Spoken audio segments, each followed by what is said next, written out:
If you're buried alive, would you claw your way out or wait to die quietly? This is how you break. You're not dead, but everyone thinks you are. And now, 6 feet of dirt separates you from the living. The clock is ticking, and your breath won't last. You wake suddenly, consciousness returning like a slap. There's complete darkness. Not the darkness of a moonless night, but an absolute void. Your first instinct is to stretch, but your arms hit solid resistance just inches from your sides. Your fingers trace rough wood. Above you, the same barrier exists mere inches from your face. The realization crashes through you like ice water. You're in a coffin, buried alive. Your heart immediately accelerates to 170 beats per minute.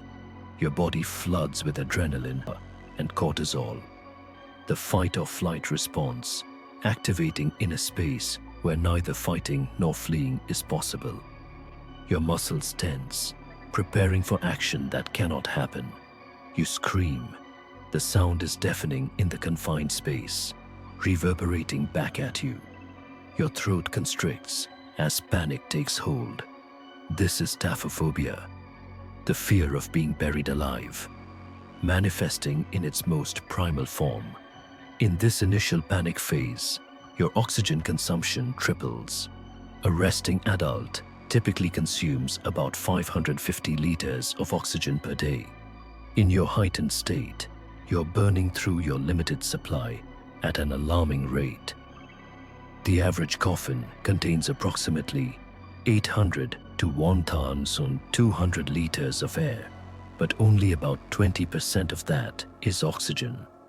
Your breathing becomes rapid and shallow. Hyperventilation. This actually worsens your situation. By breathing too quickly, you're expelling carbon dioxide faster than your body produces it, causing respiratory alkalosis. Your blood pH rises, making you dizzy and causing your extremities to tingle and go numb. As minutes pass, the air quality deteriorates rapidly. The oxygen level, normally 21% in atmospheric air, begins dropping while carbon dioxide builds up. When oxygen falls below 19.5%, your cognitive abilities begin to impair. You might notice difficulty concentrating, making decisions, or remembering simple facts. You pound against the coffin lid. The average human can exert about 100 to 150 pounds of force in a punch, but the distributed weight of soil above, potentially 600 plus pounds per square foot, makes escape virtually impossible. Your knuckles split open. Blood warms your hands. As carbon dioxide levels rise above 1%, your breathing becomes even more labored. Your body's respiratory center in the medulla oblongata detects this change, triggering an overwhelming urge to breathe deeper and faster. It's an evolutionary response designed to clear carbon dioxide, but in your sealed environment, it only accelerates your demise. Around 30 to 45 minutes in, oxygen levels have likely fallen below 15%. Hypoxia sets in. Your judgment becomes severely impaired. Some buried alive victims have been found with bloody fingertips and broken nails, evidence of desperate, irrational attempts to claw through solid wood. The psychological torture is as deadly as the physical reality. Your mind oscillates between desperate hope and crushing despair. This psychological phenomenon is known as temporal dilation, where each minute feels like an hour. Your brain, struggling with reduced oxygen, begins creating false sensations. You might hear voices or see flashes of light in the perfect darkness. As carbon dioxide levels reach 3%, you develop hypercapnia. Your blood becomes acidic. You experience a pounding headache, visual disturbances, and disorientation. Your breathing becomes increasingly difficult, creating a sensation similar to drowning on dry land. Between 1 and 2 hours, oxygen levels have likely dropped below 10%. Your body enters a state of severe hypoxia.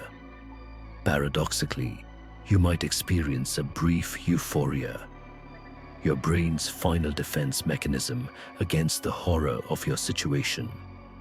Some victims report a strange calm washing over them, a detachment from reality. Your body temperature rises as you struggle, but the confined space prevents effective heat dissipation. The temperature inside the coffin climbs several degrees above the surrounding soil temperature. You're simultaneously suffocating and overheating. As oxygen continues depleting, your cells switch to anaerobic metabolism, a less efficient process that produces lactic acid. This builds up in your muscles, causing intense pain and further acidifying your blood. Around the 2-hour mark, with oxygen levels potentially below 7%, your brain function severely deteriorates. You may experience hallucinations, seeing loved ones, feeling as though the coffin is expanding, or believing you can breathe normally again. These are your oxygen-starved brain's final attempts to make sense of its environment. A disturbing phenomenon occurs in some cases of coffin death, coffin birth, or post-mortem fetal extrusion. If the victim is pregnant, the buildup of gases during decomposition can force the fetus from the body. Even in non-pregnant victims, gas can be forced from the lungs through the vocal cords, creating moaning sounds that gave rise to historical beliefs about spirits of the dead. As oxygen approaches critical levels below 5%, you lose consciousness. Your breathing becomes shallow and irregular. Cheney-Stokes respiration.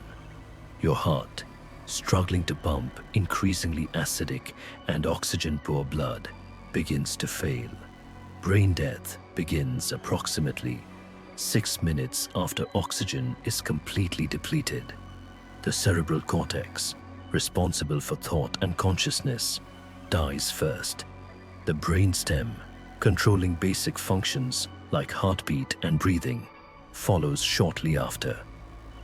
Historical records from the 18th and 19th centuries, when premature burial was a legitimate concern, document cases of exhumed coffins containing corpses with hands raised in final struggle, clothing torn, and self-inflicted wounds. In 1896, T.M. Montgomery, who supervised the disinterment of the Mammoth Cave estates in Kentucky, claimed that nearly 1% of those buried had been victims of premature burial. The fear was so prevalent that safety coffins were invented, featuring bells that could be rung from inside, breathing tubes, and even early detection systems. Patents for these devices surged in the 19th century, though few, if any, documented cases exist of their successful use. Modern embalming practices, medical death certification, and advanced monitoring have made premature burial exceedingly rare in developed countries. But the primal fear remains encoded in our psychology, the ultimate claustrophobic nightmare. Your final moments, if consciousness somehow returns briefly, would be marked by an acceptance that transcends fear. The human mind, even in its final moments, often finds a strange peace. Your breathing slows. Your heart gives its final beats. In the end, the soil above receives you fully, not as someone buried alive, but as someone who experienced humanity's most profound fear, and finally, mercifully, escaped it through the very thing you were fighting against, death itself. And now, there is only silence, If you made it this far, tell me in the comments, would you have stayed calm? And if you're still breathing, the next nightmare is waiting. Please remember to like, comment, share, and subscribe to help me make more videos.